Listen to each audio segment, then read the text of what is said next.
지금 이 정권이 알게 모르게 조용히 지금 국정원도 조직을 완전히 바꿔버리고 또 검찰도 힘을 완전히 빼가지고 권력들을 경찰로 밀어주고 있습니다.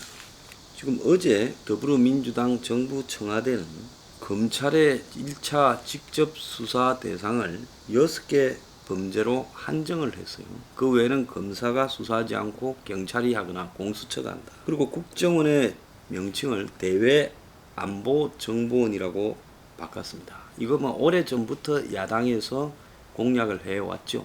그래서 국정원이 대공수사권을 가지지 못하고 이제 간첩 잡는 일은 국정원에서 빼버리는 겁니다. 그래서 검찰과 국정원에 지금 축소된 권한, 옛날에 하던 일 중에 못하게 된 거는 다 경찰로 넘긴다는 겁니다. 그래서 이거와 관련되는 이 조직 개편과 관련한 법들을 다 올해 안에 처리해서 끝내겠다. 아주 신속하게 과거로 돌아가지 못하도록 말뚝을 박아버리겠다. 이렇게 하고 있어요. 그래서 검찰 국정원의 힘을 완전히 빼버리고 이제 공용 경찰을 만들겠다. 그런데 경찰을 과거에 이들이 뭐 한다고 했습니까? 지방자치경찰, 그리고 이 수사하는 경찰, 그리고 일선경찰 등으로 세 가지로 나누겠다고 했습니다. 근데 경찰 개혁에 대한 이런 내용은 다 사라져 버렸어요. 자, 경찰이 자기들 편을 든다고 이제 검찰하고 국정원을 없애버리면 이제 다음 정권 들어서 검찰하고 국정원은 기능 자체가 약해졌어. 자기들한테 어떻게 못할 거다. 그래서 역대 국정원이 사실상 대한민국에 가지고 있었던 정치 기능을 다 없애버리고 또 대공 기능까지도 없애서 좌파들 잡는 기능도 못하게 하겠다라는 의도가 담겨 있는 겁니다. 그러니까 비리로도 안 잡히고 좌파도 안 잡히겠다. 여기서 좌파는 빨갱이겠죠. 자, 그런데 검찰이 부패, 경제, 공직자, 선거, 방위사업, 대형 참사 등 6개만 수사한다. 그리고 수사 대상을 4급 이상이다 했고 액수는 3천만 원 이상이다. 이랬는데 그러면 3급 이상은 또 공수처가 가져가요. 그러니까 검사는 4급 공무원만 조사한다. 그리고 공무원 범죄와 뇌물 액수도 3천만 원 이상일 경우에, 그리고 부패 범죄나 피해액도 5억 이상일 경우에 사기, 배임, 경제 범죄를 한다. 이렇게 정했습니다. 그래서 이제 검찰은 거의 할 일이 없어진 기구가 되어버렸고, 국정원은 대외안보정보원으로 이름을 바꾸면서 지금 대공수사권이 없어진다는 거예요. 근데 지금 경찰의 수준에서 대공수사권까지 맡을 때 간첩 수사가 되겠느냐? 그리고 경찰은 검찰과 국정원에서 이런 걸 넘겨받게 되면 막대한 권한을 가지게 되고, 이 새로 이제 국가수사본부라는 FBI 같은 거를 신설해서 각종 수사권을 여기서 독점해서 가고, 그 다음에 이제 대민관계에 지금 이 도둑 잡고 하는 거는 일선경찰서, 그거하고는 별도로 중요 수사는 국가수사본부와 그 지부, 그 다음에 지방단체는 지방자치경찰. 그래서 경찰이 세 가지 종류가 있는 거예요. 그래서 이 경찰 권력 분산을 하겠다며 경찰도 광역단위 자치경찰제를 시행하겠다 이렇게 말을 했습니다. 자, 이 부분하고 관련해서요, 자유당 시절의 경찰을 제가 좀 이야기를 하겠습니다. 보수 진영에서는 이승만 전 대통령을 우상화하는 건 좋은데 그 사람도 6.25 때 나라를 구했다거나 건국했다거나 좌파 세력과 맞섰다라는 것은 인정을 할 만하지만은 이 경찰을 앞세워서 독재를 했다라는 부분에 대해서 그걸 또 부정하면 안 돼요. 그래서 우리가 어릴 때부터 귀에 못이 박히도록 들어왔습니다. 박정희 정권 때예요. 그 이승만 정권 때 이야기를 박정희 정권 때 귀에 못이 박히도록 들었어요. 부패했고 경찰들이 제일 정권의 앞잡이 썩은 역할을 수행했다. 그럼 그 틀린 이야기 아닙니다. 박정희 정권에서 이승만 정권을 그렇게 평가했다는 사실이잖아요. 제 나이 이상인 사람들은 잘 알 겁니다. 자, 그때 이제 그렇게 된 목적은 좌파들이 한국 사회를 장악하다 보니까 일제시대 때 경찰들을 그대로 넘겨받아가지고 노덕수린가부터 시작해서 반민특위도 습격하게 하고 뭐 그런 문제 내 시비 거는 건 아니에요. 그걸 이승만이 이용을 해서 힘을 실어주면서 경찰의 힘이 자유당 때 너무 커져 버려서 그러다 보니까 이런저런 문제가 엄청나게 발생했다는 겁니다. 자, 그래서 독재 시대의 경찰이 그야말로 이승만이라는 한 사람한테 충성을 바치면서 엄청난 권력기관이 됐어요. 그래서 당시는 경찰이 군대보다 훨씬 직급이 높았고 국정원과 경호실이 따로 있는 게 아니라 경찰이 그걸 다 했어요. 그러니까 당시 경무대 직속 경찰들이 얼마나 설치고 다녔겠습니까? 그래서 현재는 검사가 경찰을 지휘하지만 당시만 해도 사단장과 검사가 부임하면 관할 경찰서장한테 인사하러 갔다는 거예요. 그러니까 일제시대의 경찰 시스템이 그대로 유지가 되어 온 겁니다. 그러니까 경찰이 힘이 세지니까 부패했지요. 또 국민이 아닌 권력 실세, 이승만, 이기붕 같은 자유당 때 이 사람 부패한 권력 집단을 옹호하는데 관여했어요. 이승만 대통령이 부패했다고 말을 하면 그 사람 청빈했다 이래 말을 하겠지만 이승만이 부패하진 않았더라도 이승만의 힘을 빌은 그 양아들과 이기붕 등이 부패했다는 건 세상이 다 아는 이야기입니다. 그건 박정희 정권이 5.16 혁명하고 이승만 때 부패했던 그 측근들을 다 처벌하고 자살하고 막 이런 일들이 벌어졌잖아요. 그러니까 이미 다 알려진 일이라는 겁니다. 그래서 우리가 너무 한 가지 사실을 우상화시키는 데는 그건 이념적으로 그렇게 가는 부분은 그것도 옳지 않다는 거예요. 이승만도 공과 가가 그대로 있다는 겁니다. 따라서 자유당 때 경찰이라는 거는 제가 어릴 때, 제가 64년생이니까 뭐 어릴 때, 그리고 초등학교 다닐 때 귀에 못이 박히도록 그런 사례들을 주변 사람들한테 많이 들었어요. 그 뒤로 자유당 때 경찰도 그렇게는 안 했단 말이에요. 일종의 고유 명사가 되어버렸어요. 자유당 때 경찰요. 자, 박정희 전 대통령이 5.16 혁명하고 난 뒤에 제일 먼저 손을 대야 되겠다고 생각한 게 경찰이라서 경찰을 두들겨 잡은 겁니다. 그러면서 그때부터 이제 군인이 그동안에 다 경찰한테 당한 서름을 복수한다고 군이 경찰 위에 서게 되고 이제 군이 최고의 권력기관이 되었죠. 자, 그래서 경찰이 자유당 때만 하더라도 이 당시 이제 경무대 경찰서가 이승만 대통령 경호를 했어요. 대통령 경호실이 아니라 경무대 경찰서가 경호실이었다. 그 여기에 이제 신화적인 인물이 하나 등장했지요. 곽영주라고. 자유당 때 경찰의 대표적인 인물인데 젊은 나이에 경무관에 오르고 이제 경찰서장을 했는데 이승만 대통령 비호 아래 온갖 나쁜 짓을 많이 하고 그래서 순경으로 시작해서 초고속 승진을 해서 박정희 전 대통령 때 사형 선고를 받았지요. 대선할 때 신익희 야당 후보가 유세 가다가 갑자기 죽었지요.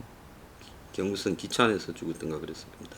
그럴 때 이제 비 내리는 호남선이라는 노래를 이제 추모한다고 이 유행가 노래로 불렀는데 이제 신익 후보가 갑자기 이제 서거를 하니까 이제 이 대선 때 이제 아예 사람들이 신익희라는 후보가 불출마했는데도 엄청나게 많은 사표를 내면서 찍어줬습니다. 그래서 이 비 내리는 호남선을 노래를 지은 작사가까지 경찰서에 끌고 가서 주워 패는 일이 발생을 했어요.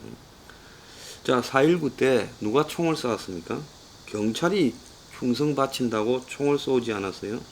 그래서 4.19 때 경찰이 무자비하게 이렇게 방망이 들고 학생들을 팼고 대구의 한 학생이 이 북마산 파출소 앞에서 경찰 총에 맞아가지고 관통상을 입고 의식불명에 빠졌고 그래서 그 뒤부터 이제 이 자유당 때 경찰 부분에 대한 국민적 분노가 이제 경찰을 갖다가 비하하는 형태로 우리나라에 자리를 잡은 겁니다.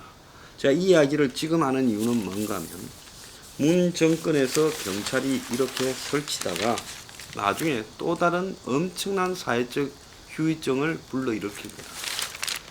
그리고 지금 국정원을 지금 대공수사 기능을 없애버리고 대외안보정보원이 되면 그야말로 이게 경찰에 넘어가는데 경찰의 현재 이 기능 수준으로는 간첩 수사를 할 수 없다라는 겁니다. 그래서 국정원이 수십 년간 쌓은 중앙정보부, 그 다음에 안기부, 국정원까지의 노하우나 어떤 인력적 능력이 다 사라져버리는 거예요. 그래서 국정원이 지금 현재는 1차장이 외국과 북한을 맡고 2차장이 테러 대공수사, 3차장이 과학수사 등을 하는데 이 2차장 밑에 있는 대공수사 기능이 다 사라져 버린다는 겁니다. 그럼 국정원은 뭐 하느냐? 사이버, 경제, 안보, 업무, 뭐 테러 이런 것만 한다는 거예요. 그럼 국정원이 저런 기능을 가지고 할 필요가 뭐 있어요? 그래서 박지원을 앉힌 걸 보면 북한하고 거래를 할 건데, 그럼 국정원이 겉으로는 이 경제, 안보, 테러 한다고 하면서 대외 정보, 실제로는 북한하고의 그야말로 뒷거래만 구실만 할 것이냐? 그러려면 한 100명만 두면 되지요. 그러지 않습니까? 국정원을 없애는 게 낫죠. 아예 왜 안보 정보원으로 할 게 아니라 국정원을 없애버리라. 차라리 없애버리고요. 그냥 너네들 좋아하는 경찰 안에 테러, 그 다음에 경제 안보 기능을 신설해줘가지고 경찰로 통합해버리라. 국정원을 경찰에 다 넘겨버리라는 겁니다.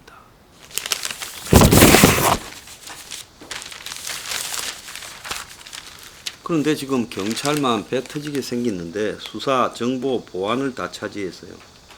그래서 6대 범죄 제외한 검찰한테 최소 허용된 6개 범죄만 빼고는 다 경찰이 하게 됐는데 수사를 시작하고 종결하는 것까지도 경찰이 다요.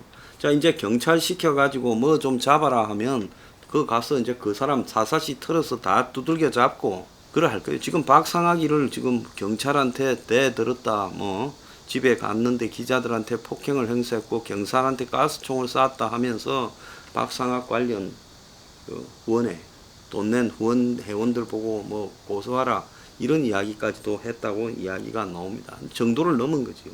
그래서 대공 수사 기능까지 독점하면서 이제 경찰이 저렇게 거대한 조직으로 가서 국가 경찰, 치안 경비하는 국가 경찰, 도둑 잡고 하는 일선 경찰서, 그거하고 별도로 이제 FBI 같은 국가 수사 경찰, 그 다음에 자치 경찰 이 세 개의 단위로 되어진다는 겁니다. 이 부분과 관련해서요. 어제 이 시민단체 등에서 토론회가 있었는데요. 문재인 정부가 정보경찰 개혁 의지가 없다.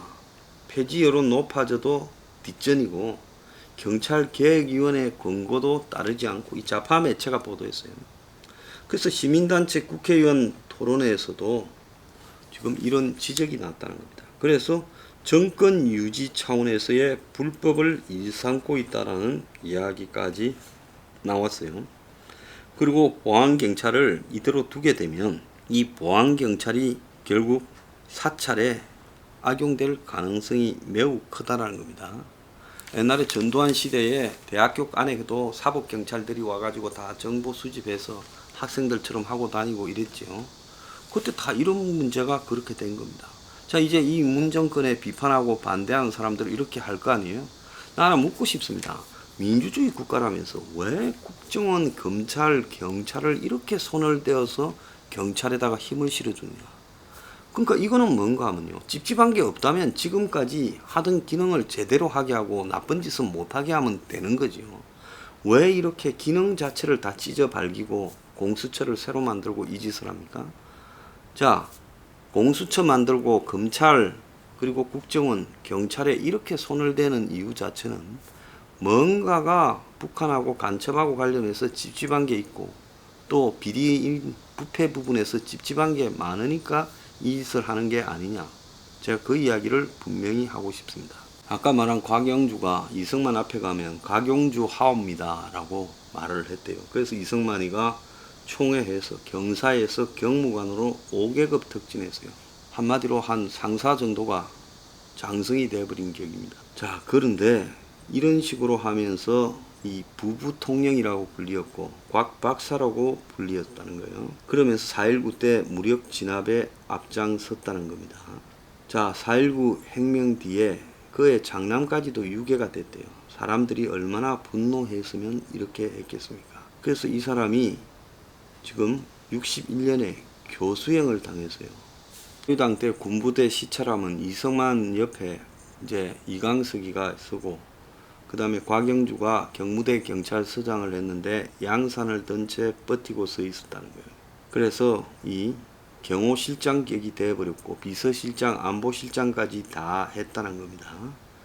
그리고 전국구 조폭들, 이정재, 유지광 같은 사람들을 지금 곽영주가 고향 같은 고향 출신이라고 데리고 다니면서 이제 지 밑에 두고 온갖 나쁜 짓을 다 했다는 거예요. 자, 그래서 그때 이 또 노름 중에 백차라는 게 있었는데, 경찰 백차가 세우면 두 손 들어야 된다. 그래서 백차가 화토놀이까지 등장을 했어요. 지금 경찰이 그런 시대로 돌아가고 싶습니까? 어지간히 하세요.